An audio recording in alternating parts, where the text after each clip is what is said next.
Porque, olha só, vamos falar de um tema agora que também mexe com o bolso de muita gente. Porque o Tribunal de Contas da União está pressionando o INSS para punir as entidades envolvidas na dita farra dos descontos indevidos. Nas aposentadorias, claro.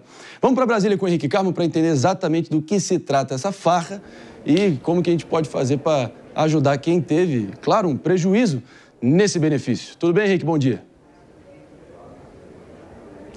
Bom dia, André Marinho. Bom dia a todos do Morning Show. Olha, uma fiscalização do Tribunal de Contas da União apontou que aproximadamente 91 bilhões de reais foram descontados de forma errada desses aposentados e pensionistas do INSS sem o consentimento desses aposentados. Por isso, o Tribunal de Contas decidiu pedir aí para bloquear novos descontos desses aposentados do INSS. Foram pedidos para serem bloqueados descontos de empréstimos consignados e também descontos de mensalidades de associações e sindicatos ligados a esses aposentados que estavam fazendo essa retirada do dinheiro diretamente da conta desses aposentados sem a devida autorização. Foi determinado também que novos descontos só poderão ser feitos a partir de agora com a autorização feita por biometria ou então por uma assinatura eletrônica deste aposentado e também com a comprovação de documentos previstos ali para poder fazer esse desconto direto da folha. O TCU também determinou que o INSS, junto com o Dataprev, que é a empresa de tecnologia da Previdência, implemente essas ferramentas para que isso possa ser realizado dentro das contas dos aposentados, como ferramentas para essas assinaturas eletrônicas, essa leitura de biometria e também o bloqueio prévio de novos descontos nas contas desses aposentados. O INSS também, André Maria, vai ter que adotar medidas para responsabilizar essas entidades que fizeram esses descontos indevidos e também produzir ali e conversar com essas entidades para que eles devolvam esse dinheiro a esses aposentados. Em março desse ano, o INSS já havia publicado uma medida que previa regras para esse desconto diretamente da conta dessas pessoas, mas o período para adaptação dessas regras era de 180 dias, ou seja, quase 6 meses. Isso também é uma crítica do Tribunal de Contas da União. Então, lembrando que essa fiscalização feita pelo Tribunal conseguiu ali averiguar esse total de 91 bilhões de reais que foram descontados de forma indevida desses aposentados. André Marinho. Bom, Henrique Carmo, tamo junto, sempre certeiro na apuração diretamente de Brasília. E para você que está nos escutando pela rede Jovem Pan de rádio, fica aqui com a gente que o Morning Show está apenas começando, sua dose matinal de debate, informação e entretenimento. Melhor tá por vir, fica com a gente, daqui a pouco a gente volta. E a gente, claro, continua para você que está nos assistindo, abrindo aqui a discussão. Os aposentados sempre foram relegados a segundo plano aqui, achincalhados no nosso Brasil, desde que o Brasil é Brasil. Mano Telhada, Fabrício Mota, porque o sujeito vai lá, trabalha 30, 40, 45 anos, contribuindo ali para entrar uma parte do provento dele num fundo para, quando ele finalmente poder se aposentar, ter acesso ali a uns anos finais tranquilos, na última quadra da vida. E a gente vê esse tipo de esculhambação afetando-os diretamente, mas é importante que os responsáveis foram identificados e, pelo visto, punidos nesse sentido. Mano?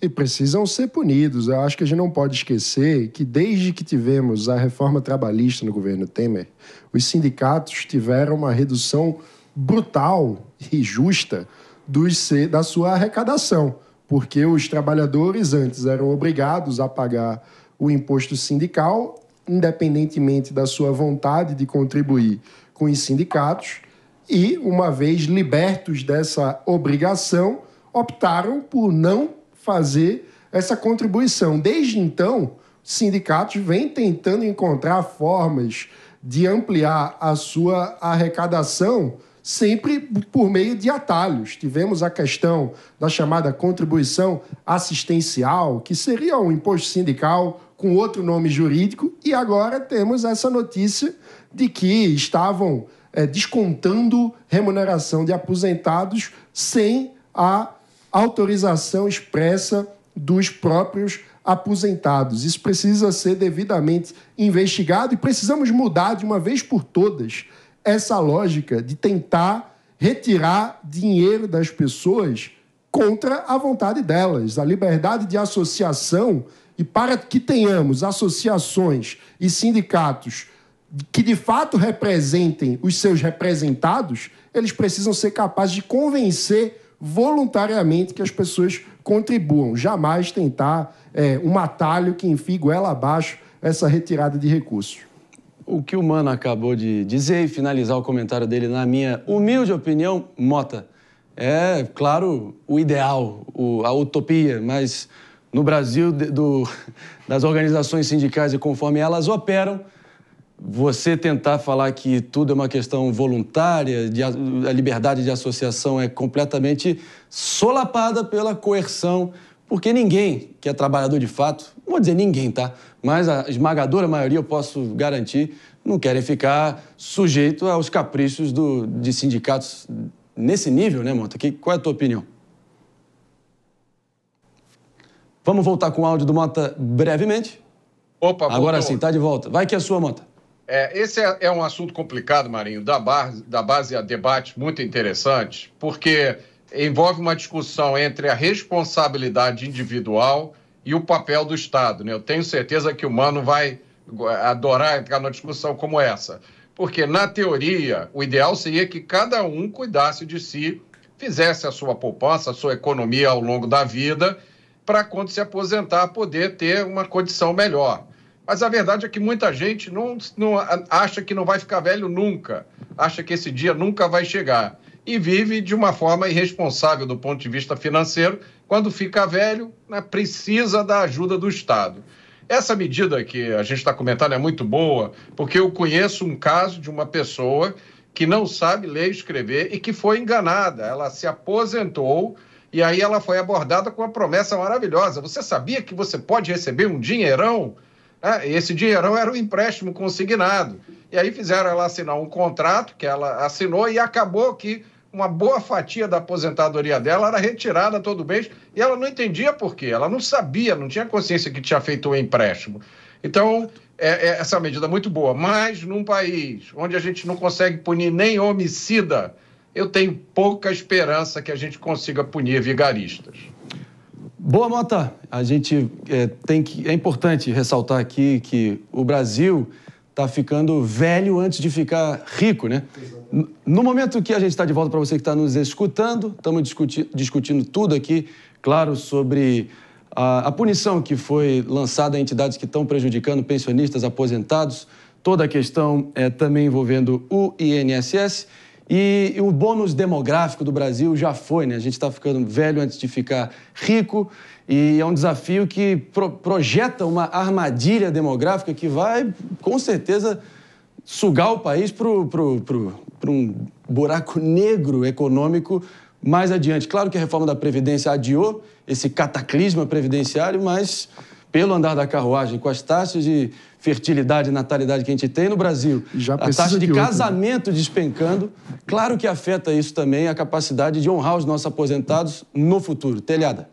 Afeta a saúde, inclusive, né? Nascendo menos pessoas, a nossa população envelhecendo, os custos lá em cima e ainda sofrendo com esse tipo de entidade que não respeita a história da pessoa, que acaba por causar agressão, digamos assim, ao patrimônio ou aqueles anos que teria ali após uma vida dedicada ao trabalho e à produção. Então, que bom que o TCU conseguiu identificar isso a tempo, bloquear esses descontos indevidos no INSS e agora, inclusive, passar a recomposição, né? Retomar os pagamentos indevidos e a devolução disso para os aposentados. As reformas vieram tarde demais nesse enredo chamado República Federativa do Brasil. Claro que a gente mencionou a da Previdência ali no início do governo Bolsonaro, muita coisa já tinha avançado no governo Temer. A reforma dos mercados de crédito definitivamente ajudou nesse sentido, mas a população em idade ativa vai reduzir pelo andar da carruagem e os aposentados, algumas previsões dão a entender que eles vão aumentar em número em 200%, muito em breve. E, claro que isso a gente está fadado a ter que lidar com, como eu disse, uma hecatombe, um cataclisma, uma mudança de nível tectônico no Brasil a qualquer momento. E quem vai pagar a conta provavelmente somos nós três aqui, nós todos aqui. Mas o Fabrício com certeza, eu provavelmente. Se eu conseguir me aposentar, vai ser Telhada legal. tá com quantos anos na cara, Telhada? 37 anos. Então você também vai cair junto. 57. Nós quatro vamos abraçados junto ali pro buraco fiscal. Fabrício, por favor. André, a população envelhecer não é exatamente um problema. A gente, quem foi ali para o ensino médio já ouviu falar da tal da pirâmide etária, né? O Brasil está adaptando a pirâmide etária para uma pirâmide de país rico, onde você tem cada vez mais uma população maior de adultos e de idosos e cada vez menor de jovens. A taxa de natalidade é menor. Só que isso, claro, traz o problema da previdência, da aposentadoria. A reforma previdenciária que veio no começo do governo Bolsonaro, ela adiou o problema, mas ela não resolveu o problema. Isso vai ter que estar em constante atualização. O problema é que aqui no Brasil, o idoso que consegue muitas vezes aposentadoria, ele chega já sem saúde, acaba recebendo ali uma merreca do INSS, e aí não tem condição de se sustentar. Muita gente deixa de se aposentar até por conta disso. Se aposenta, mas continua trabalhando, né? Isso tem um problema. As pessoas chegam na terceira idade hoje em dia e a expectativa de vida do brasileiro está crescendo cada vez mais. Isso é um ponto positivo, né? A gente tem que levar isso em consideração, claro. Mas estão chegando na terceira idade, estão se aposentando em que condições? Aí que a gente tem um problema muito grande, muito grave. Porque não basta você chegar até os 80 anos, passados os 80 anos, você tem que chegar lá com saúde. Ontem até o Atala estava falando sobre isso aqui, né? Como na Coreia do Sul, as pessoas chegam ali só os últimos 3 anos de vida, que são ali com dependência de outras pessoas. Aqui no Brasil, são os últimos 11. Ou seja, tem um déficit muito grande. A gente precisa atualizar muita coisa no país, além da questão da Previdência. A Previdência é um ponto muito importante, mas há muitas outras questões envolvendo isso também.